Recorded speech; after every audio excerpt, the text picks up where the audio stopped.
Sa kasaysayan ng buong Pilipinas, hindi pinapayagan na magkaroon ng item ang GAA nang hindi nakalagay kung ano yung project at saka ano yung gastos, ano yung pondo. So, it's a lie.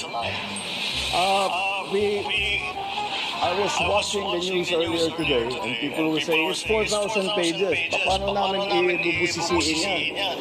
Ang ganito, para titignan namin isa-isa. Hindi na lang. Meron namang kopya that's available on the website of DBM. Tignan ninyo, huwag na ninyo busisihin isa-isa. Hanapin nyo yung sinasabi nila na blank check. Tignan ninyo kung meron kahit isa. Para mapatunayan na tama ang sinasabi ko kasi sinungalingan yan. That's my reaction. Ano po napansin niyo, mga kababayan?